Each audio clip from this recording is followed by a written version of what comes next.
Salam, hər vaxtınız xeyir. Bugün fizika 7-ci sinif testlər və suallar toplusundan cisimlərin elektrik yükü sürtünmə ilə elektriklənmə mövzusunun testlərinin izahına baxırıq. Başlayaq 21-ci sualdan. Yükləri modulca bərabər olan 3 metal kürə şəkildə kimi yerləşdirilmişdir? Kürələri sərbəst buraxdıqda hansı istiqamətlərdə hərəkət edər?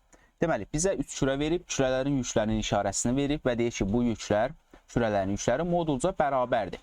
Birinci kürəyə təsir edən qüvvələrin istiqamətinə baxaq. Deməli, birinci kürə müsbətdir, ikinci kürə də müsbət yüklüdür. Onda bu iki kürə bir-birini itələyər. Yəni, ikinci kürə tərəfindən birinci kürəyə təsir edən qüvvə bu istiqamətdə olar.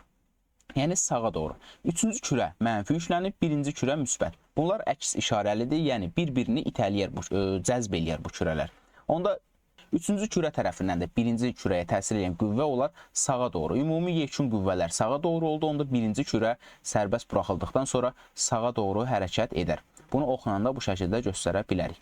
Baxaq ikinci kürəyə. İkinci kürə müsbət yüklənib, eyni şəkildə birinci kürə də müsbət yüklənib. Onda bunlar arasındakı qarşılıqlı təsir itələmə xarakterli olar. Çünki ikisi də eyni işarəlidir. Eyni işarəli yüklər bilirik ki, bir-birini neyir? Dəf edir, yəni itələyir. Onda ikinci kürəyə də birinci kürə tərəfindən təsir edən qüvvə sola doğru bu istiqamətdə olar. Bunu da yazaq sola doğru və istiqaməti də göstərsə yoxla bu şəkildə göstərə bilərik. Baxaq üçüncü kürəyə. Üçüncü kürə mənfi yüklənib və onun yanındakı kürə, birinci kürə müsbət yüklənibdir. Onda bunlar əks işarəli yüklərdir və bir-birini cəzb eləyərlər. Üçüncü kürəyə birinci kürə tərəfindən təsir edən qüvvə isə sola doğru yönəlmiş olar. Deməli, üçüncü kürə də sola doğru yönəlir. Ona oxunanda da göstərsək bu şəkildə olar. Baxaq 22-ci suala. Silindrik qabda eyni yüklənmiş kürələr şəkildə kimi tarazlıqdadır. İkinci cismin kütləsi 10 qram olarsa bu cismə təsir edən elektrik qüvvəsinin qiymətini və istiqamətini tapın. Deməli, burada iki kürə veribdir. Bu kürələr eyni işarəlidir. Hər ikisi müsbətdir. Burada tam dəqiq görünmür, amma yaxından baxanda görünür. Deməli, müsbətdir.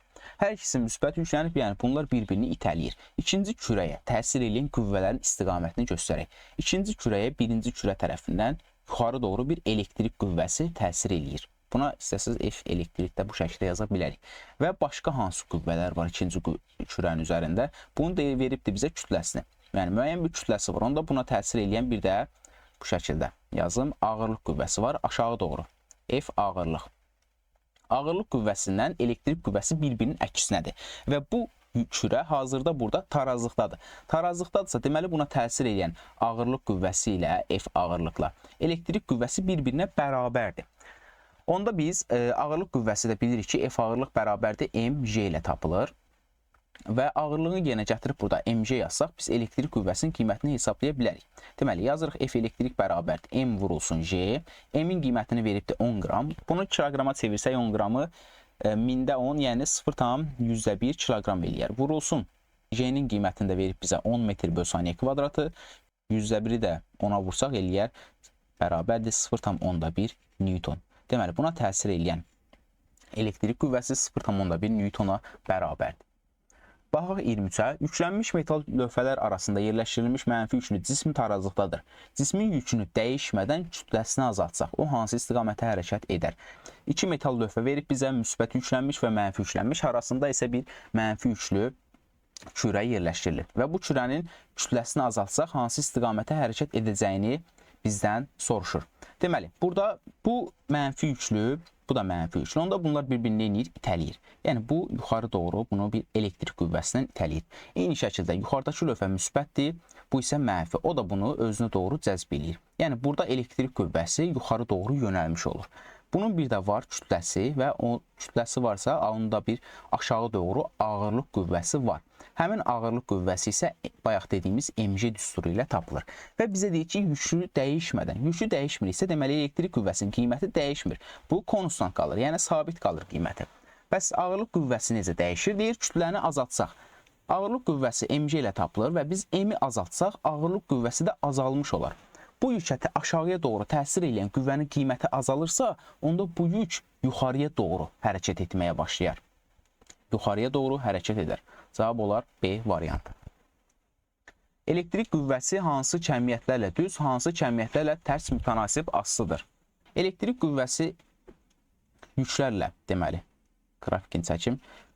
Q1 deyə, buna da Q2 deyə. Yüklərin miqdarı ilə düz mütənasib asılıdır. Həmin yüklərin arasındakı məsafənin kvadratı ilə isə tərs mütənasib asıdır. Yəni yüklərlə düz, radiusla tərs asıdır. 25. Aşağıdakı fikirlərdən hansı sürtünmə ilə elektriklənmənin əsas şərtlərindən biri deyil? Sürtünmə ilə elektriklənmənin əsas şərtləri odur ki, cisim dielektrik olmalıdır, cisimlər müxtəlif maddələrdən hazırlanmalıdır. Elə burada variantlara baxaq. Cisimlər dielektrik olmalıdır. Deməli, bu əsas şərtlərdən biridir. Cisimlər hazırlandığı maddələr müxtəlif olmalıdır. Aha, bu da əsas şərtlərdən biridir. Cisimlər keçirici maddələrdən hazırlanmalıdır. Yanlışdır. Yəni, bizim seçəcəyimiz cavab bizdə deyil istəyir. Hansı əsas şərtlərdən biri deyil? Bu əsas şərtlərdən biri deyil. Yəni, bu əsas şərtimiz odur ki, cisimlər dielektrik olmalıdır və müxtəlif maddələrdən hazırlanmalıdır. Cisimlər keçirici maddələrdən hazırlanmalı deyil. 26. Cədvələ əsasən yun ilə plasmas şüşə ilə pambıq bir-birinə sürtülərsə, hansı müsbət, hansı mənfi yüklənir? Baxaq cədvələ. Bu cədvəli biz necə oxumalıyıq? Bu cədvəli görürük, burada bir ox işarəsi var, yuxarıdan aşağı doğru. Oxun yuxarısına müsbət, aşağısına isə mənfi yazıb. Bu o deməkdir ki, yuxarıda olanlar aşağıda olanlara sürtüləndə, yəni məsələn 2 dənə götürək, ipəklə kağızı bir-birinə sürtək. Kağız aşağıdadır, ipək isə daha yuxarıdadır. Yuxarıda olanlar müsbət yüklənir, aşağıda olan isə mənfi yüklənir. Yəni ipəklə kağızı bir-birinə sürsək, ipək müsbət yüklənər, kağız isə mənfi yüklənər. Məsələn, başqa birini götürək, şüşə ilə plasması götürək. Onda şüşə görürük yuxarıdadır, yəni müsbət tərəfdə, plasmas isə mənfi tərəfdədir. Şüşə ilə plasması bir-birinə sürtsək, şüşə müsbət yüklənər, plasmas mənfi yüklənər. İndi baxaq bizdən nələri bir-birinə sürtülməyini istəyir. Deməli, bizə deyir ki, yun ilə plasmas. Baxaq yun ilə plasmasa. Yun yuxarıdadır, 2-dədir, plasmas isə altda. Yəni yun daha yuxarıda, plasmas isə aşağıdadır. Yunla plasması biz bir-birinə sürsək, yun müsbət yüklənər, plasmas isə mənfi yüklənər.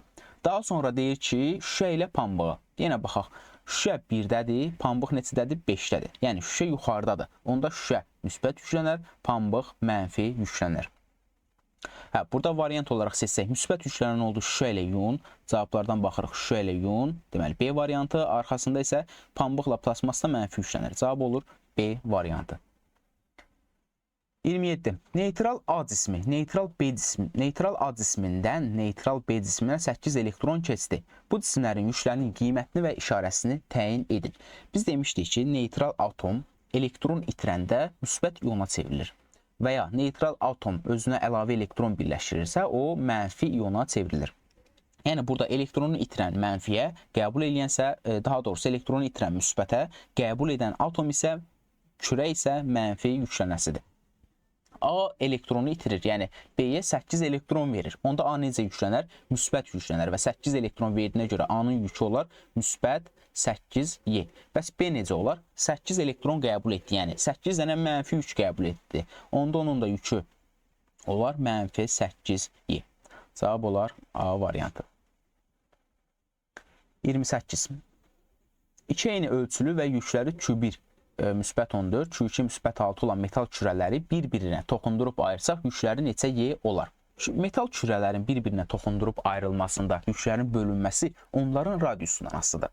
Əgər radiusu, hansının radiusu böyükdürsə, onun daha çox yükü olar. Yəni, neçə dəfə böyükdürsə, yükü də o qədər çox olar. Digərinin radiusu neçə dəfə azdırsa, yükü o birindən o qədər az olar, yükünün miqdarı.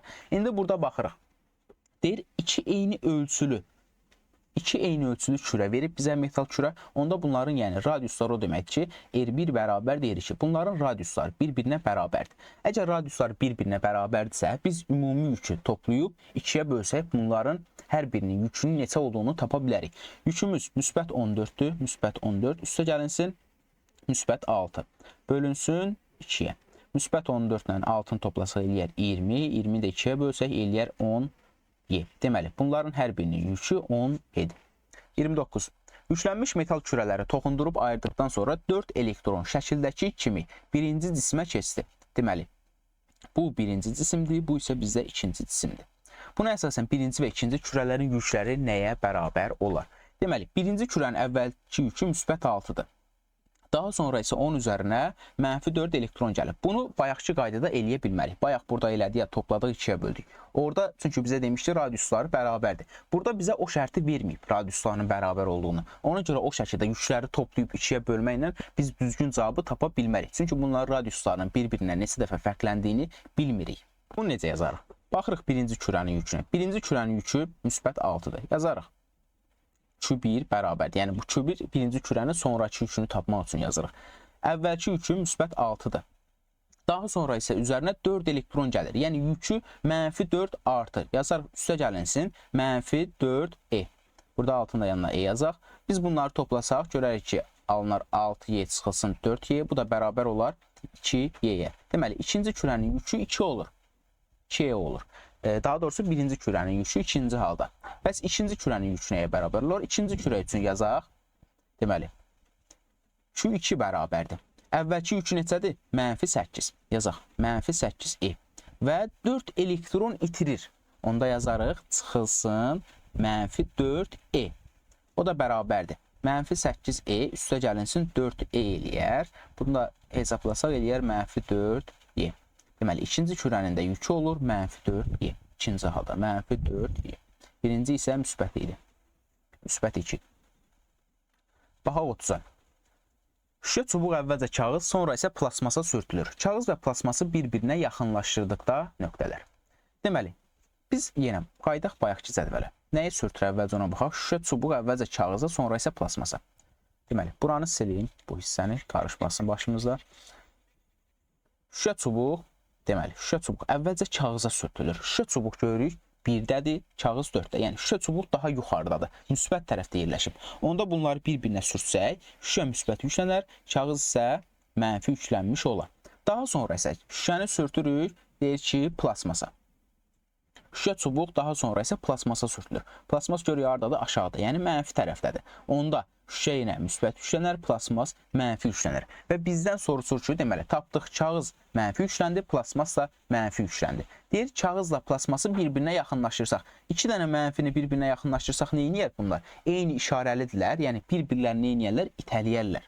Cavab olar B variantı. Bu qədər.